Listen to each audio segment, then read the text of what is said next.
Trump an insurrectionist, sir? Well, I think certain things are self-evident. You saw it all. Now, whether the 14th Amendment applies, I'll let the court make that decision. But he certainly supported an insurrection. And no question about it. None. Zero. And he seems to be doubling down on about everything. Anyway, I've got to go do this. Hey, are we expecting a hostage deal anytime soon? Yes. Oh, really? Okay. Well, where?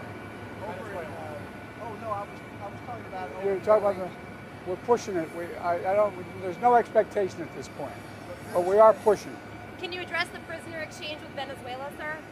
Yeah, can I do that after this event? Okay? All right? But it looks good. It looks like Maduro so far is keeping his commitment on a free election. It ain't done yet. Got a long way to go. But it's good so far. And your reaction to 20,000 dead in Gaza, that death toll reached today, going to be reached today? It's tragic. Thank you, sir. Everybody. Thank you. I'm not surprised. Of course, Joe Biden will lie and call Donald Trump an insurrectionist, even though Donald Trump was never charged with an insurrection. The sad part is the millions of people out there who actually believe in this man right there. But I want you to listen to what this CNN pollster had to say regarding the Colorado decision. Frank, what do you think the impact of this ruling will be on their support for him? It's going to be exactly what the indictments did. It's going to be exactly what the criticisms have done. Donald Trump thrives on negativity. He thrives on legal systems that try to hold him accountable. And I'm convinced that his polling numbers are going to go up. Just today, the New York Times published 6 key swing states and had Donald Trump up beyond the margin of error in 5 out of the 6. The polling earlier a month ago was significant. Trump is gaining. The more that he is prosecuted, the more that he is condemned, the higher his numbers go as people rally around him.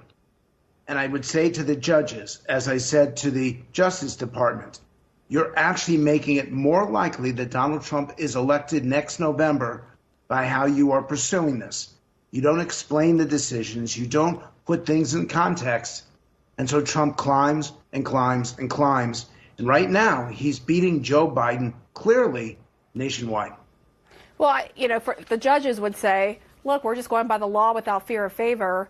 And I mean, but does the context even matter to Trump supporters? Because there have been. I mean, tonight's ruling was really lengthy, explaining point by point why they believe he incited the insurrection, why the 14th Amendment applies to him. But to the average Trump supporter, does that context even matter? Is this more about, once again, Trump is the victim of the deep state kind of thinking? It actually proves Trump's point. It proves that the people in charge, the people in power, are trying to take him down. But you're not trying to reach all the Trump voters. You're simply trying to reach 3 or 4% of them that will make a difference in this election. Now, make no mistake, there's very few undecided voters right now. There are very few people who are going back and forth between Trump and Biden. It's more about those people who are trying to decide whether or not to vote. And I got to tell you, Nikki Haley was gaining and gaining and gaining every single day. But she's going to be lost in the coverage for the next few days, maybe for the next couple of weeks. As Trump turns this to his advantage, he is the best victim politician I have ever seen in my 35 years in doing this. And this is exactly what he would have wanted in the run-up to the Iowa caucus. Very quickly, because it stuck out to me in looking at these polls, how many people who sat out in 2020 are now saying they're going to vote and they're going to vote for Trump. So you think this just sort of supercharges that, right? It's going to just bring more people out to vote for him who maybe sat out before.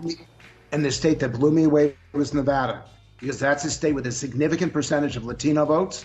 Trump has been screaming about illegal immigration, and Nevada seems to be rewarding him for the language that he uses and for the intensity of his message. If Nevada's going this much for Trump, that ought to send you a big signal about what's happening in America today.